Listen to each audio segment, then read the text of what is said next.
Ya, istilahnya gini, kita punya saudara, abangnya, yang dari kecil kita dibagi itu sama abang kita. Bagi. Ya masa iya ilokan kita sombong sama dia. Ya, gua punya harta nih. Lah kan semua dari abangnya. Ya, yang ada juga misalnya dia ketemu sama abangnya apa yang terjadi? Dia merasa tunduk. Ya Allah, meskipun mobilnya Alphard, tapi itu dikasih sama abang, yang ketemu sama abangnya begini, enggak gitu.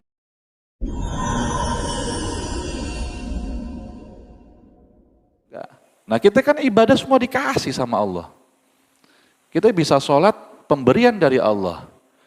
Ya kita bisa hadir dalam majelis ini, pengajian ini adalah takdir dari Allah, pemberian juga. Ya, apa yang mau disombongin?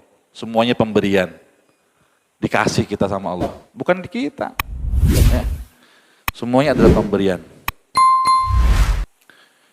Makanya ada seorang ahli ibadah, ya, Sufi Rabi'atul Adawiyah mengatakan ya bahwasanya seandainya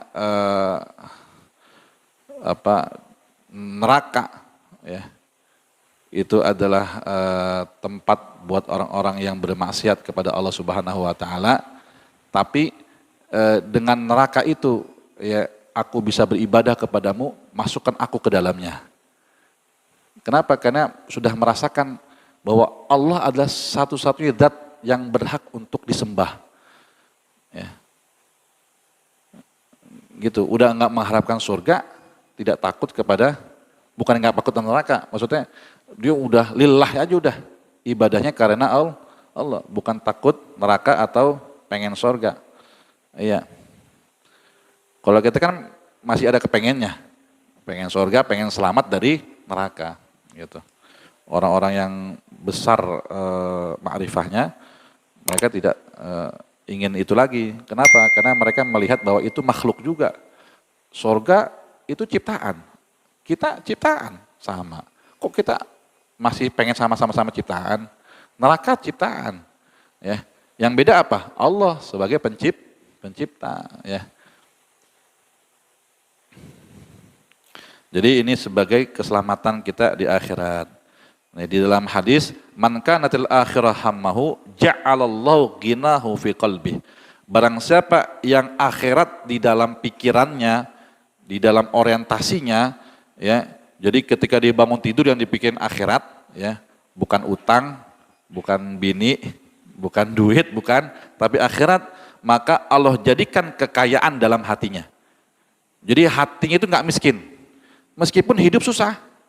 Motor nggak punya, boro-boro mobil, rumah kontrakan, makan susah, tapi tetap hatinya kuat, ya, hatinya hebat. Ya, maka di hatinya diberikan kekayaan oleh Allah Subhanahu Wa Taala. Ya, sudah ada rasa qanaah, rasa puas. Ya, itu yang banyak orang-orang pada akhirnya korupsi. Kenapa? Karena di hati tidak ada rasa kepuasan. Padahal semua mereka punya. Ya kan biasanya orang koruptor orang punya duit juga. Nggak ada orang koruptor miskin. Ya, orang punya duit, orang kaya, pejabat, semuanya segalanya punya. Tapi di hatinya tidak ada rasa kepuasan, tidak alokasi tuh. Kenapa? Karena dia di hatinya dipikirannya cuma dunia, bukan akhirat. Nah, jadi penting kita masukkan akhirat dalam hati kita. Ya. Wa jama'alahu syamlahu, ya. Allah kumpulkan urusannya bersamanya. Jadi apa? Dimudahkan urusannya. Wa atattu dunya wahya raghimah. Dan dunia bakal datang sendiri meskipun dia kagak mau. Meskipun dia kagak mau. Ya.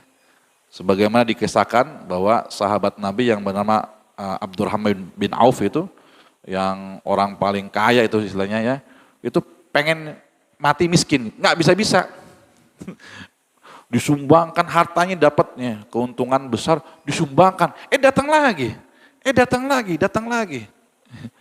Ya, pernah ya beliau itu melihat kondisi di Madinah lagi paceklik, jadi semua korma dalam kondisi busuk, ya. Akhirnya dia punya duit tuh semua dihabisin. Dibeli. Ya, orang-orang yang ada di Madinah yang punya korma panen tapi busuk hasilnya dibeli sama dia. Habis duitnya tuh. Dia senang tuh di hari itu. Alhamdulillah, ternyata saya bisa jadi orang susah. Akhirnya duitnya habis gitu maksudnya. Ya, tapi orang-orang sekitarnya kaya semua. Ya, orang korma busuk dibeli. Tak tahu datang hari itu dari Yaman. Datang. Di mana ini yang punya korma busuk? Kenapa? Di Yaman ada penyakit. Obatnya korma busuk. Berapapun saya beli. Nah, kagak jadi miskin itu dia. Dibeli dah. Kita udah dijual semua. Terus sama siapa? Sama itu Abdurrahman bin Auf. Udah dibeli sama orang Yaman. Jadi kaya lagi. Aduh ya Allah, bingung lagi dia. Ya, ada orang kayak gitu ya? Ada gitu. Ya Allah, duitnya kagak habis-habis. Ya. Dunia datang sendiri meskipun dia kagak mau. Ya. Tapi waman kanatud dunya hammahu. Akan tapi barang siapa yang dunia menjadi pikirannya, orientasinya, bangun tidur yang dipikirin dunia, maka Allah jadikan kefakiran di antara kedua matanya. Ya. Ja'alallahu faqrahu baina ainaihi wa farraqa alaihi syamlahu. Diberikan kesulitan ya dalam segala kehidupannya. Walam ya'tihi minad dunya illa ma qaddara lahu. Dan dia tidak akan datang kepadanya daripada urusan dunia kecuali yang Allah takdirkan kepadanya. Gitu. Jadi penting banget ini. Yang kedua, anahu masdar azimun lirizki wal aji wa kasbul hasanat. Ya, ini menjadi sumber yang sangat agung dalam rezeki ya dan pahala serta meraih kebaikan-kebaikan. Sebagaimana yang disabdakan oleh baginda Rasulullah SAW, innaka lan tunfiqa nafaqatan tabtagi biha wajhallah illa ajarta 'alaiha hatta ma taj'alu fi fiyya imra'atik ya. Sungguhnya engkau ketika bernafkah dengan satu nafkah, artinya bersedekah, engkau tidak ada yang kau cari kecuali Allah Subhanahu wa taala, pahala dari Allah dan engkau akan diberikan pahala baginya ya. Sampai ketika engkau nyuapin suapan kepada istrimu. Nah, gitu. Nah, ini Rasulullah sering suap-suapan sama bininya. Iya. Jadi bahkan ketika minum dicari di mana bekas yang diminum sama istrinya. Istrinya minum di sini. Rasulullah minum di sini juga. Bismillahirrahmanirrahim. Diminum gitu. Ya. Masya Allah.